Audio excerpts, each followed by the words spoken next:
Some cool stories for today's story time. Today, Dennis Haskins reads a story about Mary, who was quite contrary. All day long, Contrary Mary did contrary things. She rode her bicycle backward. She went for a walk on her hands. Then it's a perfectly wonderful story about a perfect present. Nikus accepted the orange with a smile. It is a perfect orange, my daughter. We thank you greatly. Finally, why does Cat need to borrow all her friends' things? Hello, sheep, said Cat. May I have some of your soft wool? Of course you may, she bleated. What are you going to do with it? Storytime is made possible by the grant from Helen and Peter Bain, so that families everywhere can share the joy of reading with their children.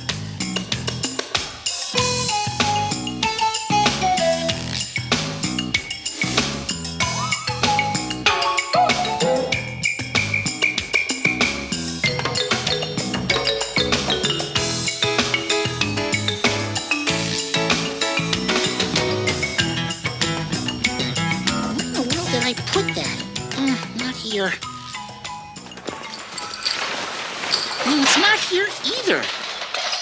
Mom, do you know where that little block thingy is that I got for my birthday? I have no idea. Well, you know, the little whatchamacallit gizmo. I don't know what you're talking about. Did you check your toy box? It's not there. Did you look on the shelf over your bed? It's not there either. You know, it's that little puzzle thingamajig that Uncle George gave me. Oh, well, did you look under your covers? Yes. Under your pillows? Yes. Under your bed? Yes. I mean, no. Oh. Aha!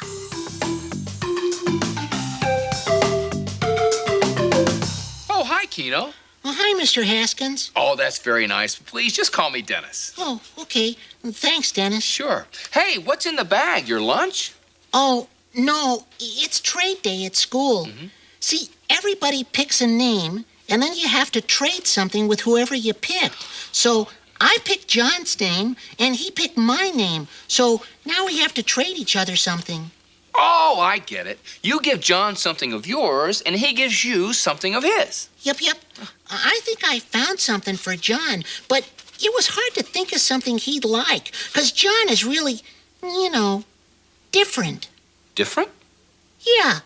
He likes different stuff than I do. He's like my opposite. What he thinks is really neat, I think is kind of boring. And what I think is really neat, he thinks is boring. I mean, his favorite food is broccoli. And he has a pet slug. Ugh. And his hobby is making up math problems. Oh, but it sounds like you're feeling a little contrary about trying to think of something contrary to what you like, so John will like it. Right. I think. Here. Maybe this story will help. Oh, yeah, a story? Hey, sure, anytime. Great.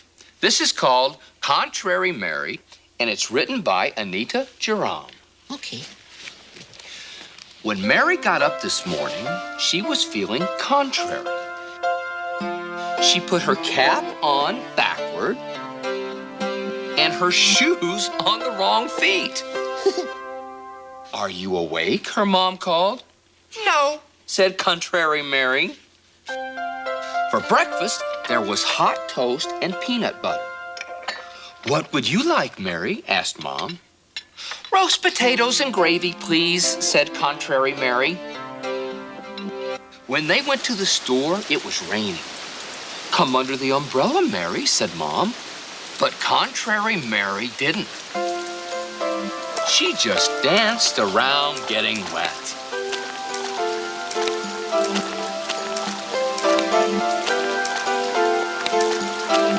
All day long, Contrary Mary did contrary things. She rode her bicycle backward. She went for a walk on her hands. She read a book upside down. She flew her kite along the ground. Well, Mary's mom just shook her head. Mary, Mary, quite contrary, she said. And then she had an idea. That evening, at bedtime, instead of tucking Mary in right side up, Mary's mom tucked her in upside down. Then she opened the curtains, turned on the light, kissed Mary's toes, and said, "Good morning." Mary laughed and laughed. "Contrary, Mom," she said. "Do you love me, contrary, Mary?" asked Mary's mom, giving her a cuddle. "No," said contrary Mary, and she gave her mom a great big kiss. The end. Oh, boy, Mary was really contrary that day. She did everything opposite. But it was really kind of neat, too. You know, not the same old thing. Uh-huh. Well, that's like you and your friend John. You two are opposite in a lot of ways, huh? Yeah. I just hope John knows that we have contrary tastes. So he knows to trade something I like and not what he likes. Gee, this can get confusing. I know. Hello, Mr. Haskins. Hello, Kino. Hey, John, how you doing? Hi, Lucy. Hi, Lucy. How are you? Well, this is Leslie, and this is Judson. Hi, Leslie. Hi, Mr. Haskins. Hi, how are you? Hi, Mr. Nice to Hello, see you. Kino. Hi. Hi. Hi. John has just given me 2 wonderful books to keep here at the story place. He says he's read them a gazillion times. Oh, cool. Hey, what's in the box, John? Oh, you'll see. It's for you. Don't look. You mean for trade day? Uh-huh. But no peeking yet. Well, what is it? Lucy, do you have any tape? It's on the shelf next to my easel. How about some rubber bands? Same place. Thanks. What is it? What is it? Wait. You know, I have an idea, everybody. Why don't we have Dennis read one of the books that John brought for us? I'd be happy to. Okay, well, what are they about? Well, let's find out. This book is called The Perfect Orange, A Tale from Ethiopia. That's a country in Africa. It was written by Frank P. You know someone in Africa? Oh, no? I know someone from Ethiopia. Oh, okay. Well, this is where this is from. And it was written by Frank P. Arajo with illustrations by Zhao Jun Lee. Once in the mountains of Ethiopia lived an orphan girl named Sahai. Because she was sincere and generous, her neighbors loved her dearly. One morning, Sahai went out into the orchard by her hut. She saw a big, bright orange. "A perfect orange," she cried. "I must take it to our ruler, the great Negus." Sahai plucked the orange, put on her whitest shama, and started for the city. On her way, Sahai passed by the great house of Otto Jib, the Lord Hyena. "Where are you going, little girl?" called out Otto Jib. "To the city with a perfect orange," she replied. "Give me the orange, and I will give you a gourd to carry water," said Otto Jib, leering. "No," said Sahai. "I am taking this orange to the great Negus." Otto Jib laughed so hard, he rolled on the ground. "What a silly gift," he said. "You must take the Negus something precious, like a gold cross or rare jewel." Sahai ignored his laughter and went on her way. In the city, Sahai found the royal palace. "I'd like to see the great Negus," she said to the Agafari, the royal chamberlain. The Agafari scowled from behind his handsome mustache. His Majesty is very busy, he snapped. I only need a moment to give His Majesty this orange, replied Zachery with her biggest smile. Well, the Agafari's face softened. Very well, he said, and he showed Zachery into the throne room. Welcome, said the Negus. How may we serve you? Zachery gave a curtsy and said, when I saw this perfect orange, I thought it would be just the right gift for your Majesty. The Negus accepted the orange with a smile. It is a perfect orange, my daughter. We thank you greatly. Now, what do you wish in return? Nothing, your Majesty, Zachery said with a little smile. But you have pleased us, my daughter, said the Negus. Take this purse of gold. No, thank you, your Majesty, replied Zachery. Well, then have this casket of jewels, he said. I need nothing, said Zachery. She bowed and left the room. When Zachery left, the Negus called his Agafari. The little girl refused our gifts, he said. Go and choose one of our finest donkeys. Put this purse of gold and this casket of jewels in the saddlebags, then follow and give her the donkey. The Agafari ran with the donkey until he was out of breath, and finally he caught up with Zachery. Little girl, he said, His Majesty wants you to have this donkey. For me, she said, clapping her hands. Please thank His Majesty. The Agafari lifted Zachery onto the donkey's back and waved goodbye.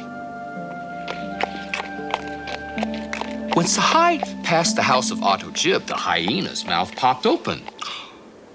Where did you get that donkey? He asked. His Majesty gave it to me, Zachery said, and she continued on her way.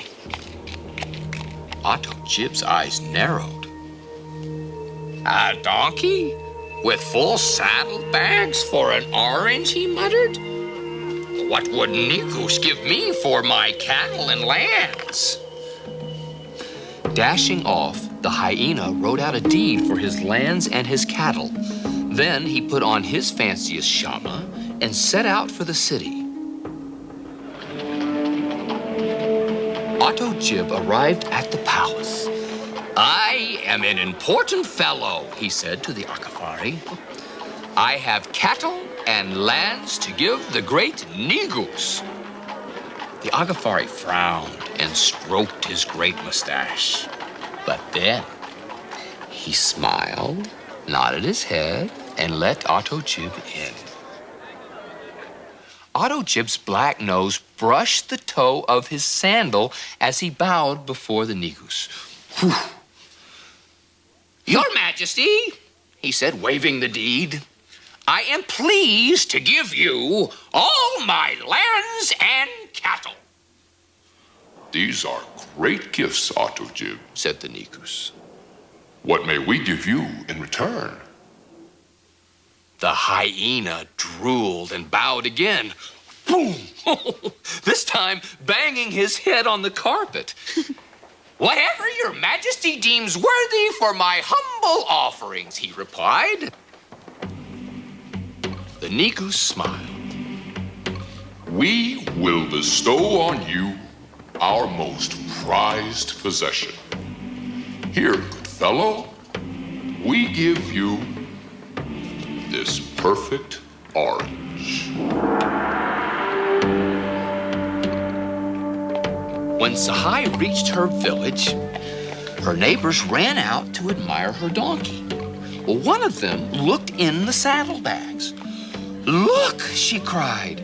His Majesty gave you gold and jewels. What a surprise, cried Zachery. Friends, please help me celebrate this good fortune.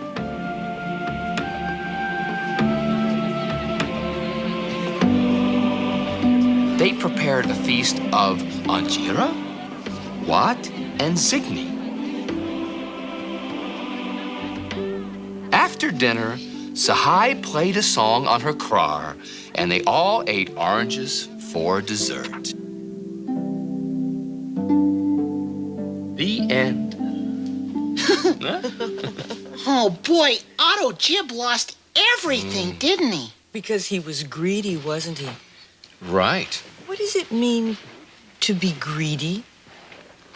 It means you want everything, but even though you don't need it. That's pretty good. Yeah, that's Very right. good. Judson's right. And what happened when Sahai got something when she didn't want anything? She had a feast. Yeah, That was very good. She Yeah. had a feast. yeah, a big dinner. Do you think that made Sahai feel good to be able to share those things with her friends? Yeah. Yeah, for sure. How do you think Sahai felt to be able to give the Nigus that orange? Tell me. I think she felt happy. Yes. Yeah. Or maybe she was happy that she gave it to him because she wanted to be nice. That's She's right. Good to Right. give people things. Sahai was just nice, wasn't Sahai was just nice. she? Yeah. And what about Otto Jib, the one that wanted something back? He only gave all his stuff to the Nikos because he wanted to get more stuff in return. Yeah, and what do you think he thought he was going to get? He thought he was going to get gold. Right. So now why do you think he gave his things to the Nigus? Because he wanted gold or a donkey. That's right. Yeah. You guys really got this story. Lucy, do you have a stapler? I'll get it! Oh, hold on, Kino. Look over there on the bookcase, John. Thanks. Okay. What are you doing, John? Why do you need the stapler? You'll see. You'll see, Kino. Let's read the other book now, okay? I have an idea. Kino, why don't you read this one? Oh, me? You. Oh. Well, gee, sure. Hey, you know me. I love to read stories. All right, this book is called This and That. It was written by Julie Sykes, and the pictures are by Tanya Lynch. Now, there's a part in this for everyone. Kino, you read the story. I'll turn the pages. Lucy, Leslie, Judson, I think you'll see what your parts are. Okay. Down on the farm, Cat woke early. It was a special day, and she had work to do. Horse was grazing in the field when Cat jumped onto the fence. "Hello, Horse," said Cat. "May I borrow your stable?" Horse didn't use his stable in the summer because he liked to sleep outside. "Yes," he neighed. "What will you use it for?" "This and that," purred the cat.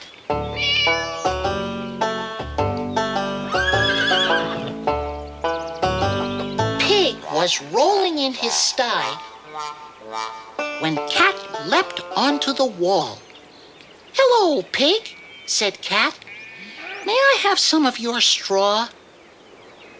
The farmer had just made Pig's bed. The straw was clean and fresh, and there was plenty of it. "Help yourself," grunted Pig. "What's it for?" "This and that," purred the cat.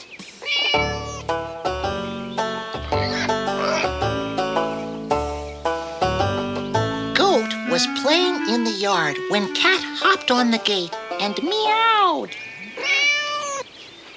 "Hello, Goat," said Cat. "May I have some hay?"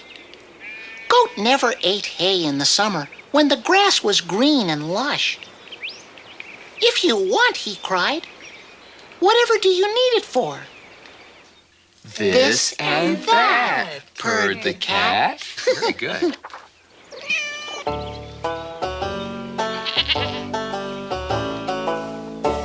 Sheep was dozing under a leafy tree when Cat climbed onto a branch. "Hello, Sheep," said Cat. "May I have some of your soft wool?" Sheep had a thick white coat, and she had plenty to spare. "Of course you may," she bleated. "What are you going to do with it?" This and that, purred the cat.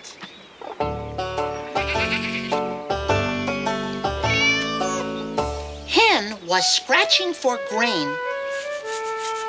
when Cat leapt on top of the hen house. "Hello, Hen," said Cat. "May I have a few of your feathers?" Hen stopped scratching and cocked her head curiously. "Buck, buck, buck. You may," she clucked. "Buck, buck, buck, but whatever for?" This and that, purred the cat.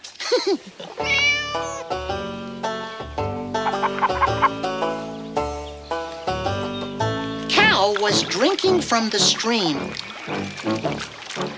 when Cat joined her on the bank. "Hello, Cow," said Cat. "May I have a few hairs from your tail?"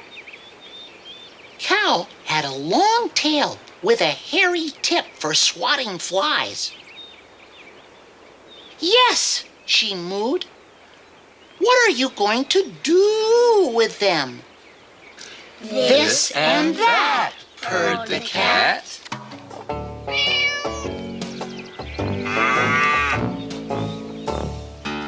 Donkey was looking for thistles when Cat jumped on his back. "Hello, Donkey," said Cat.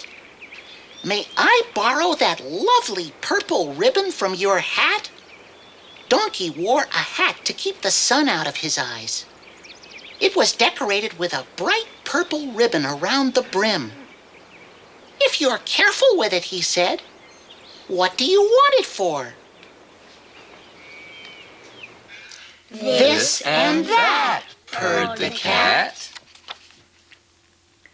The animals thought Cat was behaving strangely. But what does she want with all our things?" clucked Hen. "Perhaps she's moving house," mooed Cow. "No," grunted Pig. "Cats don't like moving." "Hee-haw. Let's follow her," brayed Donkey. The animals all hid in the yard, and when Cat appeared, they tiptoed after her.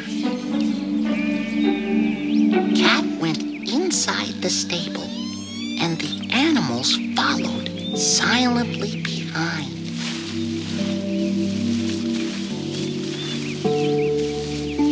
In one corner, they saw 2 little kittens. They were inside a nest made from hay and straw. It was lined with sheep's wool, hair from cow's tail, and feathers from hen. It was decorated with Donkey's pretty purple ribbon. "What a lovely surprise," neighed Horse. "They're beautiful," said Goat. "So that's what you needed our things for," exclaimed Sheep. Leaning over the huge nest, Donkey asked, "What are they called?" Cat sighed. "I don't know. I can't decide. What do you think?" The animals looked at each other. Then, together, they neighed and grunted, bleated and clucked, hee-hawed and mooed. "We know. This and that." The end. Oh, boy. Kittens named this and that. That was a funny one. John really has good taste in books. Why do you think all the animals gave their things to Cat? I know. Maybe some of them thought that she was having kittens. I thought that the animals were thinking that he used all of their stuff to make a bed for her. Well, maybe some of them Maybe. did. Maybe so. Or they were just being nice to let her use them. And what is that? That's being Generous. generous. Generous, yeah. Exactly, just because they wanted to be nice. They were being nice like Zachery. Exactly right, Yeah. Kino. That's right. Yes. Yeah. Oh, before I forget, let's do our story picks. First is Sam and the Lucky Money. It's Chinese New Year, and Sam receives a gift of lucky money. What will he spend his gift on? In the end, he makes a very generous choice. And in Lucy's picture, a young girl, understanding her grandfather's special need, makes a very special gift for him that he can see with his hands. Okay, Kino, it's ready. Want to see what I brought to trade you? Oh, yup, you bet I do. Come on. All right. Should we go see what they're up to? Sure, let's go. Okay, come on. Let's go. Come on. Whoa, cool. It's a racetrack I made. I know how much you like cars, so I got a bunch of stuff around my house and put it all together. Oh, I just love it. Thanks. You're welcome. Oh, and here's what I got to trade to you. Open it up. Whoa, cool! It's one of those great puzzle thingies. Yeah. See, I know how much you like arithmetic problems, so I figured you'd like puzzles, too. You have to get all the colors the same on each side, just by twisting it, see? I love puzzles, thanks. You're welcome. And thank you for joining us today on Storytime. Till next time, everybody. Keep a story in your heart. Bye-bye. Bye-bye. Hey, let's put it in your cars. You want to put it in your car? Yeah, check it out. This is wonderful.